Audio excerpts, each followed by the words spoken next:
chances are you clicked on this video because you're thinking about hanging out with your ex. Don't. Hey Mike, I wanted to write you because I recently, yet not so recently, had been...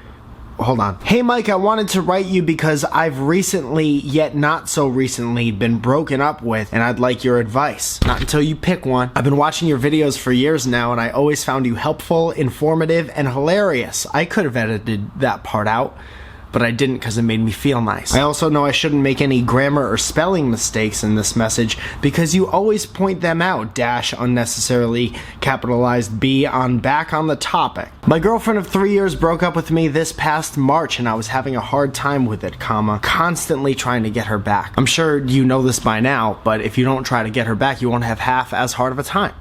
And we continue. Sometime a few months ago, she decided to finally see me again for the first time since the breakup after reading a letter I wrote her and left at her place a mere week before the breakup.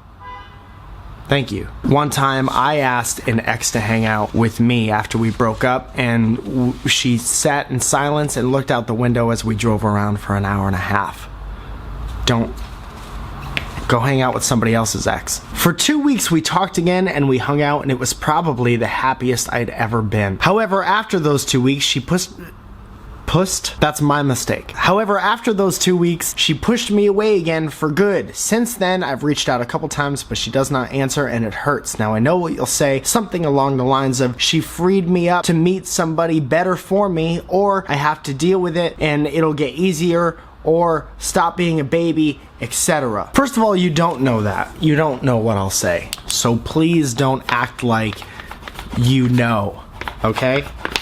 And good. I've been rewatching most of your videos and they really help, but I think one, directly voiced at me, would not only be funny and helpful, setting the bar really high, but pretty gnarly too. And gnarly is a word that people definitely still use. I consider you to be a pretty good dude and I look up to you and I've always been a fan. I'm sorry for this long ass message. Hope all is going well for you. I hope all is going well for you as well. As too many wells. I would never say stop being a baby. I don't even think a baby can be in a 3-year relationship because by that point it's a toddler and gross. You can be an ex-boyfriend, can't be an ex-baby friend. Imagine a line to get into a bar and it's filled with gorgeous women and one of the women says to her friend, "Oh my god, don't look over there. Nobody look, it's Greg. It's my ex-baby friend. He's in line." And then her friend goes, "Which one?" And she goes, "The baby, Kristen." My life as a young man got easier when I learned to not want people who don't want me back. And I realize it sucks because you just got out of that relationship and it was awesome probably sometimes being in that relationship, but relationships end sometimes, always for a reason. And then people forget about that and try to rekindle. But there's always a reason for the seasons. Relationships are a two-way street. You gotta meet in the middle. Stereotypical naysayer would say, "But Mike, it's hard."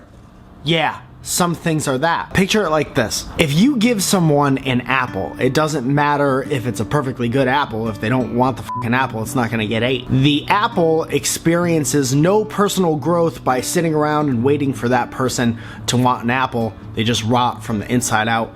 Don't be an apple. Again, I'm sure at some point in that relationship you were very happy, but you were also oblivious to that girl's existence. You were as oblivious to her existence then, before you met her, as you are now to whoever's next. You sit down and think about that for a couple. Also, unfollow all of her social network medias immediately. Don't fool yourself into thinking that you're getting over someone when you're still checking in on them and being like, "Who's that? Why are they there? Where are they now?" Unfollow all of it.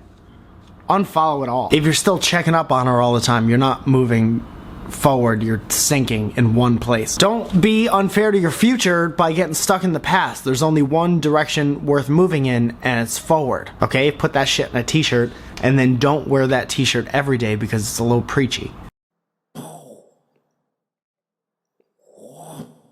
Thank you so much for watching. I haven't done one of these in a while. I put out new videos every Tuesday, and I'm going to start putting up a second one every week again. The one video a week break was real nice, but now I got to do more now. There are so many things going on. I don't know if I've spoken directly to you about this, but Wrestlin' Fred has his own show called Friday Night Fred on The Rock's YouTube channel. That's insane. I'll link you to it. Please go watch that. I've been updating MikeFalzone.com with any listings of new stand-up shows that I have. I got one this Thursday in LA for single people. It's like a live dating app slash show. I usually post about all this stuff on my Instagram as well, so you can go over there and look at that if you want. There's a burp coming, and I'm sorry.